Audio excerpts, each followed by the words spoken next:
Welcome back to The Explainer. Today, we're stepping right into the shadows of a pretty grim cautionary tale found in our sources. It's this dark, twisted fable full of buried heat, brittle glass, and the absolute suffocating trap of our own vanity. So you might want to listen closely because the flames are creeping right beneath our feet. Seriously, what actually happens when a city built of pure logic just completely forgets about the fire burning beneath its streets?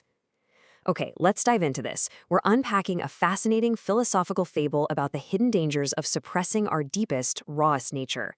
We're going to look at why we so desperately try to build perfect, logical structures over our chaotic emotional realities, and, well, what happens when those structures inevitably shatter. To really get this fable, we first need to understand a core concept from the text, the architect of the internal flame. In this philosophy, your internal energy isn't some flaw to be fixed or hidden away. It's an ancient, pressurized force of nature. Think of it literally like magma bubbling beneath the Earth's crust. Rather than being a threat, this magma actually acts as the essential insurance policy for human resilience. But here's the catch. Society, which the sources refer to as the herd, constantly tries to pave over these wild, tangled roots of the past. We use the gray stone of reason to try and maintain a predictable, safe peace. But according to the text, this suppression only ever leads to fatal stagnation. Act 1, The City of Glass and Logic. Our fable introduces us to the ultimate symbol of suppression, a pristine city built entirely of manicured order. A place so obsessed with control that every single tree is pruned into a perfect cube and human breath is literally measured in a ledger. Now, what's really interesting about this is the stark contrast in the figure who leads this city, the high priest of purity. Outwardly, the guy projects this image of absolute stillness. He claims this utter lack of emotion as a sign of his holy dignity, and he views his silence as this grand, noble cause for keeping the city stable. But internally, it's a completely different story. The priest is terrified of his own humanity. He views the natural internal tremors of his own beating heart as demonic friction. He's spent his whole life burying his feelings, framing that emotional suppression as some kind of triumph of the soul. Act 2, The Inevitable Drought. Because, as the philosopher warns us, you just can't pave over nature forever. The sky turns to ash, and the city's brittle systems of pure logic begin to wither and die. As the drought ravages the city, we watch the high priest's perfect facade just completely crumble. First, the drought arrives, and the priest feels this agonizing, raw terror of thirst. Panic sets in. When desperate citizens come begging for water, his absolute stillness shatters, and he violently strikes them down. But because he cannot admit his own panic, he spins these elaborate tales to soothe his trembling hands. He claims he isn't acting out of fear. No, he says he's cleansing the unworthy to preserve the city's sanctity. He dresses his violent, impulsive terror in the robes of a noble cause. Right in the middle of this violent chaos, a wandering spirit arrives at the city gates carrying a very specific tool, a mirror of polished obsidian. When the spirit holds this dark glass up to the high priest, it doesn't reflect the gilded mask of a holy, dignified leader. Nope, the obsidian mirror reveals the absolute truth. Looking into it, the priest sees the unscripted animal force of raw terror that he's spent his entire life desperately trying to bury beneath layers of logic and manicured order. Staring into the terrified eyes of the exposed priest, the wandering spirit leans in and whispers this chilling truth. The fire is coming regardless. You can be its wrecking ball or its architect. Basically, the unscripted animal force of human nature cannot be paved over by the gray stone of reason. It will rise up, and if you haven't built a structure to contain it, it's going to destroy you from the inside out.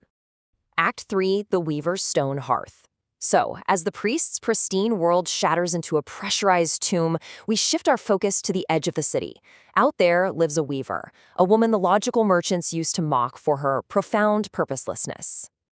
Just imagine the weaver sitting calmly in the ash, her voice eerie and ancient as she speaks.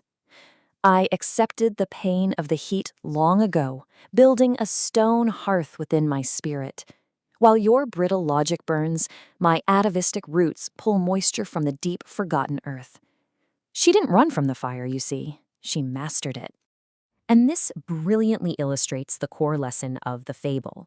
On one side, we have the priest, who relied on brittle suppression and is now trapped in a pressurized tomb. On the other side, the weaver embraces her raw connection to nature. Because she built a hearth for her internal heat, she survives like a weed with deep atavistic roots.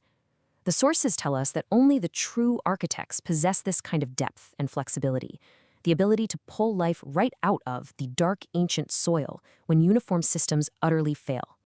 Act 4, The Trap of Vanity.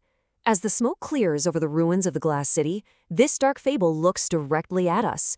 Because this isn't just a fantasy story, it's a direct warning about the psychological traps we fall into in our own modern lives. Let's move to and see how this builds into what the sources call the trap of vanity. Now, vanity here isn't about looking in a mirror and admiring your hair. It's about the false narratives we construct to hide our flaws. First, we create the mask of nobility, dressing our raw impulses up in righteous clothing. Second, we outright refuse to actually name the dark force driving us. And third, our deep insecurities manifest outwardly as aggressive moral outrage. According to the text, the signs that you are caught in this trap of vanity are incredibly specific. Do you find yourself spinning elaborate tales to justify your own impulsive outbursts? When you make a mistake driven by raw emotion, do you claim it was actually a strategic necessity or an act of holy purity, just like the priest did? Also, if your reaction to seeing independence or honesty in other people is a sudden surge of moral outrage, well, the text warns that this is a classic sign of vanity. It's really just a defense mechanism used to mask one's own intellectual poverty and slavish obedience to the herd's predictable peace. So the crucial point is that you absolutely have to pass the test of the obsidian mirror.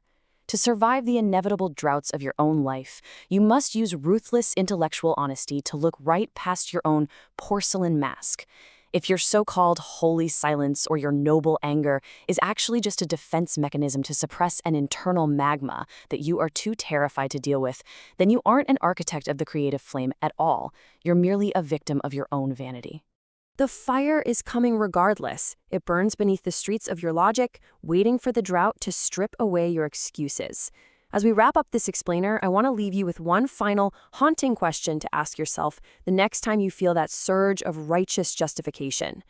Are your noble causes just a gilded mask to suppress an internal magma you are too afraid to master?